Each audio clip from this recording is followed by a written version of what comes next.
바쁜 아침 오늘장 관전 포인트 핵심만 짚어보겠습니다. 쉬어간 미증시 그 가운데서도 세부적으로 보자면 방산, 정유, 리튬 관련주, 우리 시장의 특징 섹터의 힌트가 되어줄 시그널들이 포착이 됐습니다. 현재 우리 시장 전반적인 흐름과 엮어서 한 발 더 들어가 보도록 할 텐데요. 국내 증시 순환매가 좀 진행 중입니다. 지난주 금요일부터의 흐름을 좀 보자면 반도체는 계속 쉬어가고 있고요. 대신 보시듯이 조방원, 중공업 밸류체인으로 수급이 확산이 되고 있습니다. 어제도 반도체가 쉬어갔던 가운데 자동차, 그 가운데서도 현대차 그룹주가 특히 강한 모습이었고 이 강세는 로봇, 자율주행과 같은 파생 테마로도 형성이 됐습니다.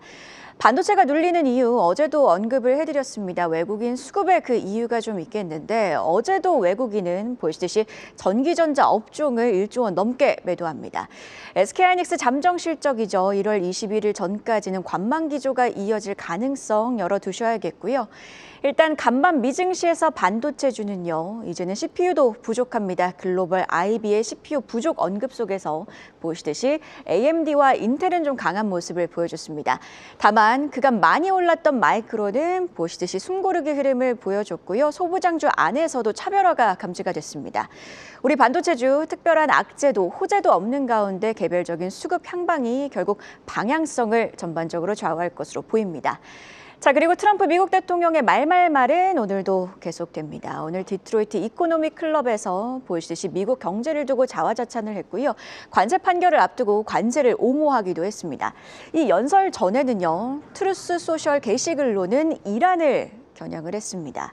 이란 관리들과 모든 회담을 취소했다고 밝혔고요. Help is on its way. 지원이 곧 도착할 것이라고 강조를 합니다.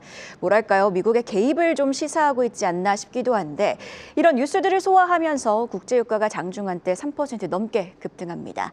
즉 이란을 둘러싼 불안감 속에서 정유주와 방산주는 오늘장 영향을 받을 수도 있겠죠. 앞서 섹터 흐름에서도 짚어봤듯 방산주는 최근 강세를 이어가고 있습니다. 주요 종목들 이미 신고가 부근에서 움직이고 있는데요. 보시듯이 한화 에어로스페이스, 한화 시스템, 한국항공우주가 바로 그렇습니다. 다만 아직 직전 고점을 회복하지 않은 종목들도 있는데요. 바로 현대로템과 LIG 넥선입니다. 계속되는 지정학적 위기 속에서 아직 고점을 회복하지 못한 종목들로도 이 방산주 온기가 전반적으로 퍼지면서 또 다른 주도 섹터, 주도 테마가 주도 종목이 형성될지 앞으로 방산주 관전 포인트로 함께 지켜보시죠. 자, 그리고 또 한 번 어제 한 발 빠르게 강조를 해드렸던 이슈입니다. 시장의 또 다른 주도주였던 2차 전지 리튬주 이야기였는데 중국 정부가 에너지 수출 보조금을 폐지한다는 내용입니다. 태양광 관련해서는 수출 보조금이 한 9%였던 걸 4월에는 모두 폐지를 하고요. 배터리는 4월에 9%에서 보시듯이 6%로 보조금을 낮추고 내년 1월에는 아예 폐지할 예정입니다. 이 뉴스 속에서 태양광 관련주들 어제 강했고요. 그리고 2차 전지, 소재주, 리튬 관련주들이 강세를 보였습니다. 요즘 시장의 또 한 가지 특징은 바로 대기업 그룹주들이 돌아가면서 강세를 보이고 있다는 건데 한화, 현대에 이어 앞서 언급해드렸던 뉴스는 특히 포스코 그룹주의 수급을 자극하게 됩니다.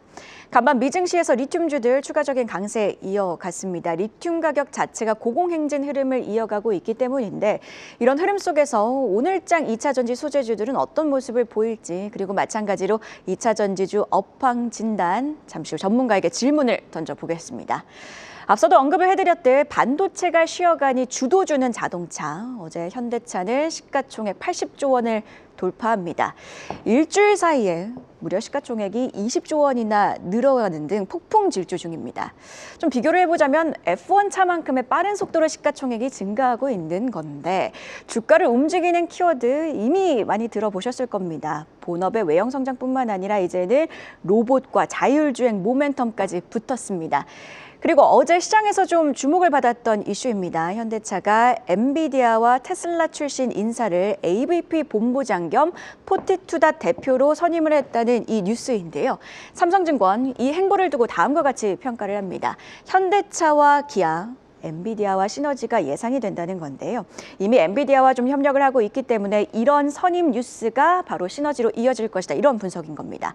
뿐만 아니라 디스카운트, 즉 할인 요인이 부족했던 자율주행 부분인데 이 뉴스 속에서 이 뉴스 역시 사라질 것이라고 전망을 하기도 했는데요. 뿐만 아니라 어제 현대차 그룹의 자율주행 합작 법인 미국 모셔널이 기술을 공개한 걸 보면 자율주행도 이제는 우려감보다는 현대차의 기대감으로 작용할 수 있지 않나 싶기도 합니다. 여러모로 현대차는 좀 스토리가 쌓이고 있는 종목인데요. 주가 상승 속에서 어디까지 왔는가? 어제 주가가 40만 원을 돌파하면서 증권가 목표가 중에서는 NH투자증권의 목표가를 돌파한 상황입니다.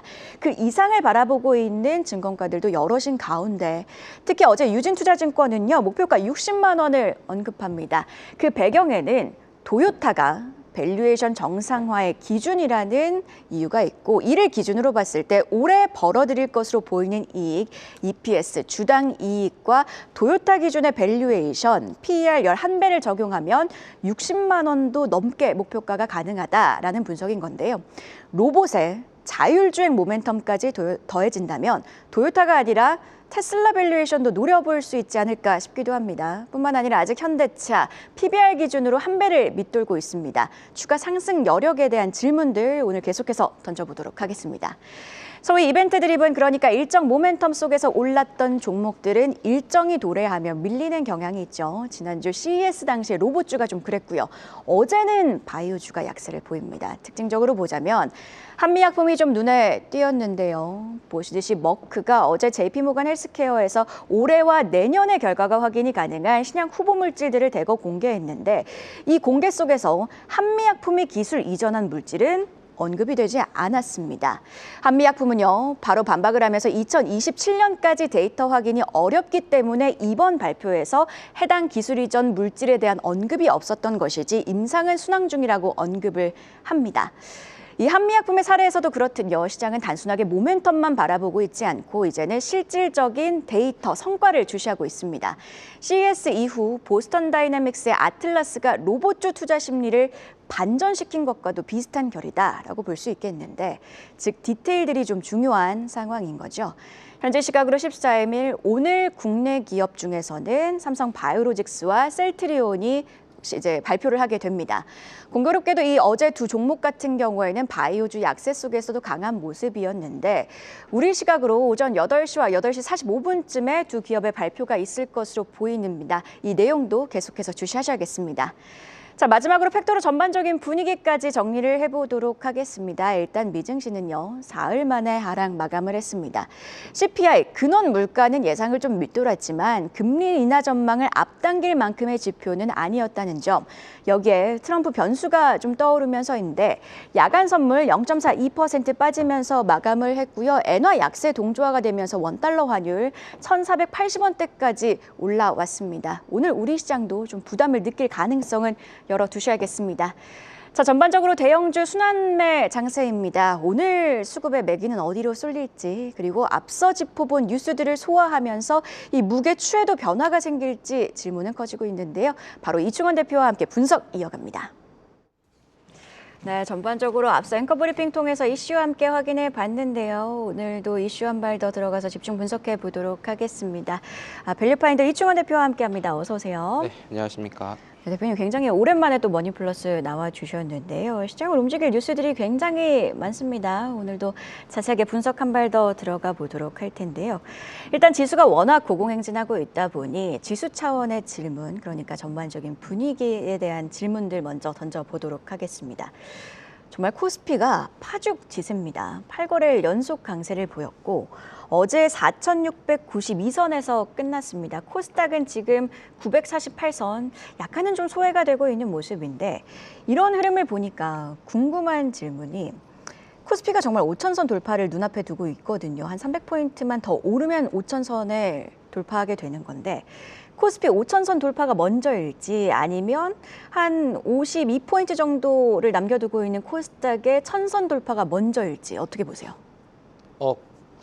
질문에 대해서 둘 다 보니까 사실 거의 5%씩 남은 상황이어서 비슷하네요. 네, 비슷한 크게 다르지는 않는데 근데 뭐 당연한 얘기를 드리는 거지만 코스피가 더 빨리 가려면 삼성전자, 하이닉스가 중요할 거고 코스닥이 빠르려면은 알테오젠이나 에코프로 쪽의 시총 상위 종목들이 당연히 약진을 해야 되는 건데 굳이 둘 중에 하나를 골라야 된다면 유리한 여건에 있는 거는 사실 코스피가 아닐까라는 생각을 하고 있고 그거에 대한 그럼 근거는 뭐냐?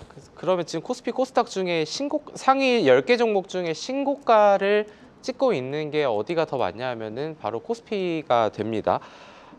현대차도 그랬고 어제 하나시스템도 그랬고 신고가를 경신을 한다라는 점이 좀 고무적인 부분인 것 같은데 물론 웬만한 코스피 시총 상위 종목들이 신고가를 달성을 했거나 조정을 받지 않은 그런 상황이기 때문에 이제 와서 진입한다는 측면에서는 조금 부담스러운 건 사실이고 그리고 하이닉스 같은 경우에는 지금 일주일 정도는 큰 폭의 주가 없이 변동 없이 자리를 하고 있기 때문에 이런 부분들은 계속해서 지켜봐야겠지만 그래도 상대적으로 유리한 여건에 있는 거는 코스피지 않을까라고 보고 있습니다.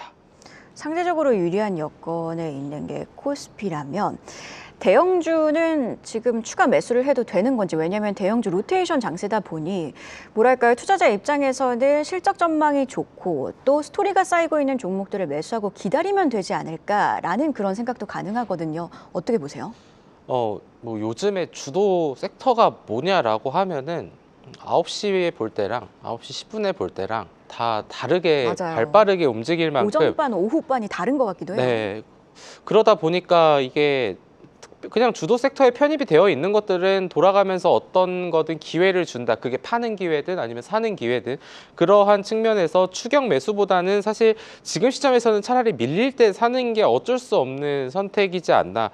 뒤에서 말씀을 드리겠지만 지금 한 종목에 대한 뭐 과도한 비중은 필요 없는 것 같고 30은 지금 그렇다고 해서 조정이 안 올 수도 있지 않냐 이렇게 생각하시는 분들이 계신다는 가정 하에서는 그럼 30은 지금 사고 아니면 하락할 때 70을 나눠서 사는 전략이 제일 부담이 덜하지 않나라고 좀 개인적으로 생각을 하는데 지금 코스피 시장의 시총 상위 종목들에 대한 매매는 굉장히 어렵습니다. 삼성전자, 하이닉스는 모멘텀으로 주가가 상승을 하면서 밸류에이션이 뒷받침이 되면서 또 수급이 뒷받침되니까 여러 가지가 이제 한 박자로 이루어지는 그런 모습인데 근데 제가 생각했을 때 아까도 이제 현대차 브리핑을 해주셨는데 저는 현대차를 보면서 우리나라의 증시의 한 가지를 좀 엿볼 수 있지 않았나라는 생각이 드는데 뭐 위험한 말일 수도 있지만 우리나라는 과연 밸류에이션이 중요한가에 대한 부분이었거든요. 현대차 사실 로봇 얘기 나오기 전에 보스턴 다이내믹스 다 있었던 얘기고 불과 20만 원일 때 PER 5배인데도 저평가인데도 아무도 관심을 받지 않았는데 로봇이라는 모멘텀과 성장성이 이제서야 부각이 되었죠. 보스턴 다이내믹스는 현대차가 최근에 인수한 게 아닙니다. 2021년, 22년도에 샀던 거고 그러다 보니까 과연 밸류에이션이 지금 정말 우리나라에서는 답이 될 수 있는가에 대한 좀 개인적인 좀 고찰을 한번 해볼 수 있는 기회였었던 것 같고 하지만 아까도 또 브리핑을 해주셨던 것처럼 목표 주가가 오르니까 40만 원에서 60만 원까지 또 이렇게 상향 조정에 대응할 수밖에 없는 또 우리나라 증권사 리서치 센터의 또 그런 대응도 이어지고 있는 그런 상황입니다. 그래서 지금 PER이 벌써 8배, 9배가 되었죠. 그렇다 보니 요즘 주식시장의 주도 섹터는 이렇게 발빠르게 움직이기 때문에 순환매 차원에서의 접근이 제일 좀 현실적인 대안이다라고 좀 보고 있는 그런 상황입니다. 지금 PER에 대한 의문을 좀 던져주셨는데 그렇다면 우리 시장에서 더 중요한 건 수급인가요?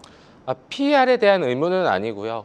이제 주식시장에서 우리나라가 관심을 갖는 제일 첫 번째 지표는 그럼 결국은 모멘텀인 것이고 그 다음이 수급이 붙은 것이고 그러고 보니 이 회사가 밸류에이션이 참 저평가돼 있는데 도요타랑 비교를 해볼까? 또 저평가네? 이런 식으로 또 이루어진다라는 게 좀 아쉬운 부분이지만 현실이었다라고 보고 있습니다. 선행보다는 후행의 느낌이 네. 좀 강한 상황이네요. 뭐 지금 전반적으로 언급을 해주신 것처럼 주도주가 따로 없는 순환매 장세가 계속 이렇게 이어진다면 지금 그럼에도 불구하고 좀 주목해 볼 만한 종목이 좀 있지 않을까 싶은데. 네, 그래서 코스피 시총 12 종목들 중에 어제 이제 최근 기준 신고가를 기록하지 않은 종목이 딱 2개 있었거든요. 이제 뭐 삼성전자, 하이닉스, 삼성바이오로직스, 현대차, HD 현대중공업, 뭐 하나에어로스페이스는 다 어제 신고가를 기록을 했고 이 중에 가지 못한 종목이 LG 에너지솔루션과 두산 에너빌리티인데 원전 쪽으로는 그래도 관심을 계속해서 가질 필요는 있지 않나라는 생각이 듭니다.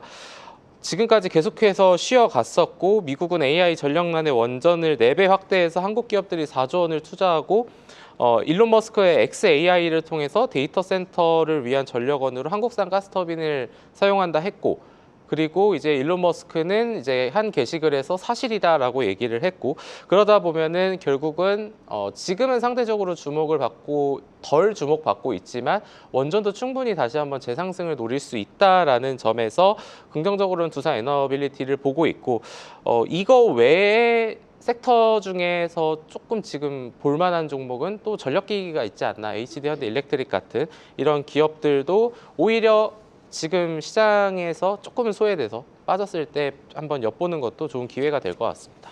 약간의 역발상 전략이신 것 같습니다. LG 에너지 솔루션 언급을 해주셨는데 2차 전지주 이야기도 해야 될 것 같아요. 지금 뭐 실적 쇼크에 계약 파기 소기까지 들려오면서 2차 전지주가 좀 고전을 하다가 어제 좀 강한 모습이었습니다. 리튬 가격 상승세에 대한 모멘텀을 반영하면서 1월 2일에는 한 26만 원 했던 삼성 SDI 주가가 30만 원대까지 올라온 상황입니다. 좀 이런 악재를 딛고 이제 반등을 한다, 저점이다 이렇게 봐도 되는 구간일까요? 사실 LG 에너지 솔루션은 4분기 적자를 25년도에 이어갔고 시장 기대치도 하회를 했고, 그 와중에 LNF는 거의 4조 원에 가까운 계약이 1,000만 원도 안 되는 금액으로 끝났다라는 악재들이 이어지면서 주가가 하락을 했습니다. 어제 주가의 상승은 말씀해 주신 것처럼 사실 우리나라 내부에서의 호재가 아니라 외부에서의 긍정적인 소식이 주가를 끌어올렸다라는 점이고, 그래서 사실은 2차 전지는 이제 아까 사실 이렇게 빠진 종목을 사자라는 게 역발상은 아니고, 그 지금 이렇게 올라 있는 종목을 과연 지금 살 수 있을까에 대해서 내 손이 나갈까에 대한 부분을 말씀을 드린 거고, 2차 전지 쪽으로는 그럴 분이 계실진 모르겠지만 상대적으로 나는 시간을 두고 투자해도 괜찮다라고 하시는 분들은 지금 시점이 나쁜 위치는 아니라고 생각을 합니다. 그리고 코스닥 활성화 방안에 대한 정부 정책이 얘기는 했는데 온기는 아직 전해지지 않은 상황에서 이 순환매의 시장이 끝나게 됐다라고 했을 때, 그러면 그래도 정부 정책에 따른 수혜, 그러면 코스닥의 시총 1위, 3위는 결국 에코프로 그룹과 이제 알테오젠이다 보니 그런 측면에서는 충분한 좀 기회가 있지 않을까라는 좀 생각을 하고 있고, 그리고 과거에 2차 전지가 섹터에서 주식들이 올랐던 순서를 보면은 보통은 소재, 셀, 장비 다 보니까 지금 시점에서 장비는 조금 더 시간이 많이 걸릴 것 같고, 그리고 지금 코스피 시총 10개 종목 중에 어제 6개, 5개 정도가 신고가를 갔다고 했잖아요.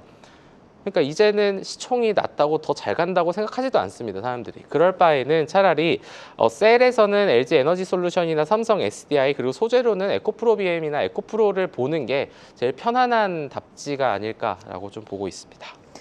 지금 2차 전지주 중장기적인 투자 관점에서 언급을 해주셨는데, 단기 투자 관점으로 들어가 보면 리튬 가격 상승세에 좀 급격하게 반응을 하고 있거든요. 그러면 단기적으로 봤을 때 고점을 찍고 눌리는 구간은 리튬 가격이 오르다가 꺾이는 구간이라고 봐야 되는 건가요? 결국 이게 글로벌로 보면은 수요와 공급으로 이어졌는데 그게 바로 실시간으로 당연히 전가는 안 되다 보니까 그게 이제 주가에 먼저 반응이 되고 그거에 따른 실적이 후행으로 붙는 그런 그림이다 보니까 리튬 가격에 대한 부분이 반영이 되면 중국 기업들이 먼저 반응을 하고 그게 또 우리나라에 영향을 주거나 아니면은 2차 전지 관련주들이 많이 좀 눌려 있거나 힘을 못 썼을 때 뭐 데드캣 바운스 정도는 아니지만 어쨌든 그때 또 매수하는 이러한 부분들이 계속해서 나오고 있는 것 같거든요. 그래서 사실 뭐 많이 올랐었던 종목은 뭐 조정 나올 때 매수하자라고 말씀을 드렸지만 2차 전지는 지금 그렇게 뭐 더 여기서 10% 빠지면 그때 사야지 그런 쪽까지는 그렇게까지는 안 보셔도 될 것 같습니다.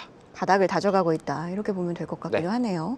다음 뉴스도 함께 확인을 해보도록 할 텐데, 어떻게 보면 소부장과 관련된 내용입니다. 지금 SK하이닉스 관련해서는 어제 새로운 소식이 전해졌죠. 19조 원을 들여서 첨단 패키징 팹 신설에 나선다는 소식인데, 어떻게 보면 SK하이닉스 밸류체인 안에 있는 소부장 관련주들에게는 호재가 될 수 있는 뉴스일 것 같습니다. 어디가 있는지 한번 정리를 해보도록 할 텐데, 안혜수 캐스터가 준비했습니다. 확인해보고 오시죠. 벤만닉스라는 단어가 더 이상 꿈이 아닌 상황에 다다른 SK하이닉스. 오늘은 SK하이닉스와 그 밸류 체인을 주제로 브리핑을 준비했습니다. SK하이닉스에 대한 시장의 기대감은 증권사 목표 주가에서도 확인이 됩니다. 국내외 주요 증권사들이 SK하이닉스의 실적 눈높이를 빠르게 올리고 있습니다. 맥쿼리와 UBS, SK증권 등 이미 목표 주가를 100만 원 이상으로 제시했습니다. 단순한 메모리 사이클 회복을 넘어서 HBM을 중심으로 한 구조적 실적 레벨업이 가능하다는 분석인데요. 그도 그럴 것이 SK하이닉스는 지난해 반도체 매출에서 인텔을 제치고 글로벌 3위 자리를 꿰찼습니다. 엔비디아와 삼성전자 뒤를 잇는 명실상부한 AI 메모리 리더로서의 입지를 굳힌 것입니다. SK하이닉스가 이번에도 역대급 실적을 예고하고 앞서 전해드린 것처럼 청주에 20조 원 규모의 신규 공장 투자를 결정함에 따라서 시장의 관심은 이제 낙수 효과를 누릴 밸류 체인으로 확산되고 있습니다. 전공정에서는 증착 장비의 유진테크, 또 세계 1위 세정 장비의 PSK, 그리고 식각 소재의 TCK가 핵심입니다. 이번 대규모 투자는 이들 전공정 파트너들에게 강력한 낙수 효과가 기대되고 있고요. 하지만 이번 사이클의 주인공은 역시 후공정이겠죠. HBM 필수 장비를 공급하는 PSK 홀딩스와 이오테크닉스, 그리고 패키징 핵심 소재를 담당하는 두산은 SK하이닉스의 첨단 패키징 투자 확대와 궤를 같이 하고 있습니다. 여기에 지주사인 SK 스퀘어까지 더해서 이 하이닉스 생태계 전체가 거대한 성장을 준비하고 있는데요. AI 메모리 시장의 주도권을 쥔 SK하이닉스, 그리고 그 성장의 과실을 함께 나눌 핵심 밸류체인 종목들에 주목해 보시기 바랍니다. 지금까지 안혜수였습니다. AI 시대가 워낙 뜨겁다 보니까 SK하이닉스가 HBM 시장에 있어서 주도권을 굳히겠다고 강력하게 지금 나섰습니다. 청주에 19조 원을 투입해서 앞서 언급해 드렸던 것처럼 첨단 패키징 팹 건설에 나섰는데요. 일단 SK하이닉스 관점에서 어떤 내용인지 구체적으로 정리가 필요할 것 같아요. 네, 일단 충북 청주에 큰 자금을 투입하여서 HBM 수요 급증에 대응한다. 뭐 이런 부분들은 당연히 부정적일 건 없는 그러한 소식들이죠. HBM 시장이 2030년까지 연평균 33% 성장이 전망된다고 하는데 CAGR이라는 연평균 성장률의 개념으로 봤을 때 제가 생각했을 때 최소 5년 이상의 단위로 봤을 때 연평균 10%만 성장을 해도 개인적으로는 고성장이라고 생각을 하는데 어쨌든 33% 성장이라니 이 부분에 대해서 여전히 수요는 굉장히 뜨겁다라고 생각을 해볼 수 있을 것 같고 SK하이닉스가 결국은 삼성전자와 마이크론과의 캐파 경쟁에서 우위를 확보하기 노력과 그거에 대한 선제적인 대응을 했다라고 좀 평가를 받고 있습니다. 이 공장은 2027년 말에 이제 완공이 예정이고 그렇게 되면은 청주가 AI 메모리 핵심 거점으로 또 부상이 되지 않을까라는 얘기도 나오고 있고요. 결국은 이번 투자는 뭐 하이닉스의 글로벌리 이런 점유율 확대에 대한 부분도 있지만 결국은 이번 정부의 지역 균형 성장 정책과도 맞물려서 뭐 수도권 외 지역에서도 뭐 발전을 여러 가지로 고려한 게 아닐까라는 그런 분석도 있는 그런 상황입니다. 물론 그게 주가와는 큰 관련이 없긴 하겠지만 어찌되었든 간에 이런 국가 산업을 기반으로 SK하이닉스의 이런 입지를 더 넓혀 나가겠다.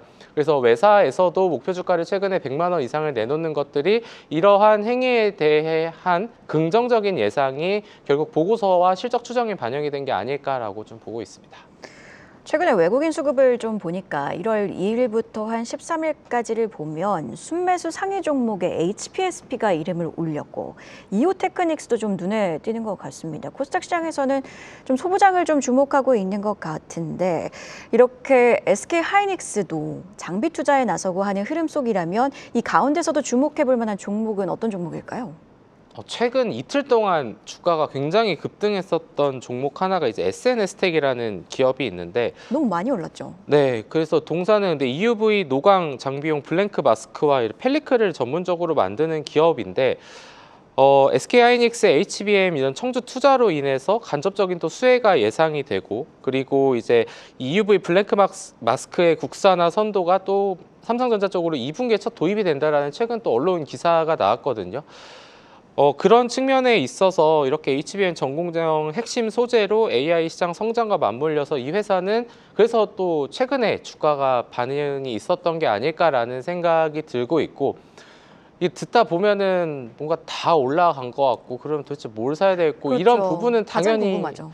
들 수밖에 없다 보니까 그리고 그거에 대한 고민은 아까 제가 처음에 말씀드렸던 것처럼 어쩔 수 없이 이제 와서 다 사는 건 너무 무리수라는 생각이 들고, 그러면 두 번째로는 뭐 제가 SNS 택을 말씀을 드렸지만 그럼 뭘 사야 돼? 약간 그럴 때는 솔직히 말씀드리면 이 얘기를 드려도 될지 모르겠지만 그럴 땐 그냥 ETF가 제일 마음이 편한 것 같고, 어찌되었든 이게 상관관계는 아까 브리핑을 해주셨던 여러 종목들이 상관관계는 분명히 높습니다. 근데 예를 들면 이 종목이 20% 가는데 이 종목은 3% 오를 수도 있고, 이제 그러한 괴리들이 있을 수 있다라는 점을 좀 말씀을 드리는 거고, 결국은 뭐 아까 현대차부터 계속 이어지는 것 같은데 이런 기업들도 결국은 모멘텀이 붙고 수급이 붙고 그다음에 이러한 부분들이 실적이 나중에 붙으니까 뭐 내년 정도 27년도 포워드 PER로 보면은 지금 시점에서는 뭐 지금도 비싼 거 아니네, 또 이런 관점으로도 연결이 될 수 있는 부분들이기 때문에 지금의 시점에서는 뭐 뭔가 옥석을 가린다기보다는 어떻게 대응을 하느냐가 좀 중요한 부분의 시기다라고 보고 있습니다. 이게 참 시장 자체가 아무도 겪지 못한 그런 구간들을 지나가고 있다 보니 투자 전략에도 여러 가지 질문들이 생기는 것 같습니다. 이 뉴스, 그러니까 SK하이닉스가 청주에 19조 원을 들여서 팹을 건설한다는 소식, 사실 어제 장 시작하기 전에 SK하이닉스가 공식적으로 인정을 하면서 좀 알려졌고, 그 이후에 보도가 되면서 시장 전반에 확산이 되는 분위기였는데, 다만 소부장 주가 차원에서는 큰 반응이 없었던 것 같아요. 이런 움직임은 어떻게 해석을 해야 되나요?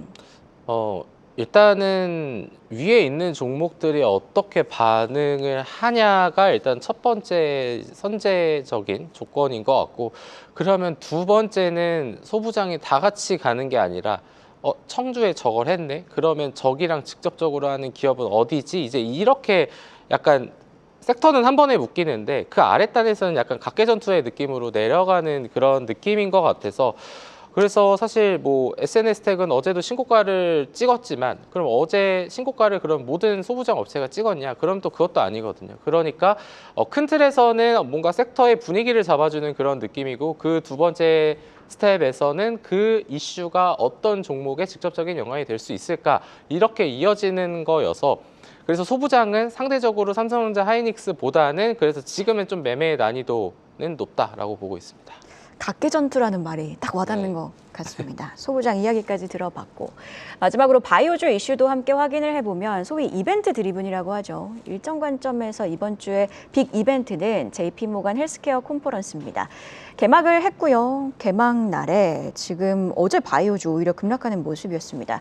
기대와는 조금 다른 흐름을 보여주고 있는 모습인데 그 이유는 어디에 있다고 봐야 되나요? 결국에는 이벤트가 개막을 했으니 세론이다, 이렇게 봐야 되는 건가요? 그 컨퍼런스를 앞두고 상승 기대감이 선반영되었고, 근데 발표 내용이 생각보다 뭐 크게 뭐 긍정적인 게 없었다. 뭐 AI 약물 발견, M&A, 비만 치료제 등이 주요 화두였지만 뭐 그렇다고 해서 뭐 대형 딜이 발표되진 않았다라는 거고, 뭐 지금 시점에서 굳이 매도할 필요는 없다고 판단이 되는데, 만약에 이런 투심의 악화로 인해서 추가적인 하락이 나온다면은 그때 매수로 대응을 하면 될 것 같고, 이번에 JP모건 헬스케어 컨퍼런스를 보면서 지난주에 있었던 CES와의 비교를 한번 또 개인적으로 그냥 생각을 해봤는데 다르더라고요.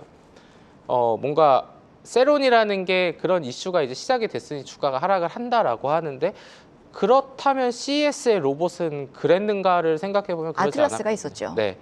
뭐 사실 어제 뭐 한국 PIM이나 뭐 여러 가지 로봇 관련된 기업들이 또 신고가를 또 가기도 하고 이제 여러 가지 이슈가 있었다 보니까 바이오도 확실히 지금까지 시장을 주도해왔었던 섹터 중에 하나였는데, 그렇다고 또 이런 비만 치료제 이런 기업들과 로봇 기업들을 딱 놓고 봤을 때 그러면은 둘 다 거의 웬만하면 적자가 나오고 있거든요.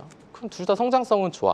근데 로봇은 반응을 하고 이렇게 바이오는 또 힘을 못 쓰는 그런 것들이 있기 때문에 이러한 부분들도 결국은 시장에서 어느 쪽으로 자금이 더 쏠리는가, 그런 거를 약간 지금 시장에서 항상 그냥 제가 방송을 할 때 예시를 드는 거는 그냥 풍선 효과라고 생각을 하거든요.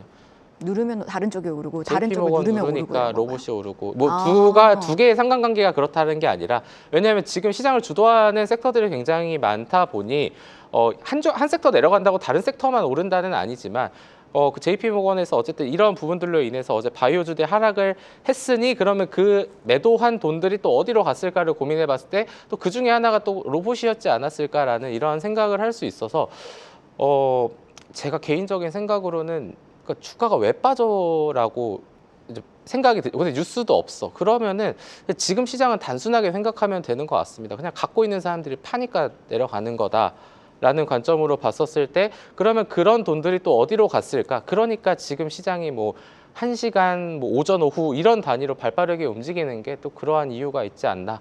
그리고 또 우리나라에는 또 내부적으로 이번에 뭐 환율에 대한 부분도 다시 한번 얘기가 나오고 있기 때문에 뭐 사실 뭐 6개월 전에도 그랬고 1년 전에도 그랬고 지금도 그렇지만 주식 투자하기가 참 여러모로 변수가 너무 많아져서 쉽지 않다 이런 시장인 것 같습니다.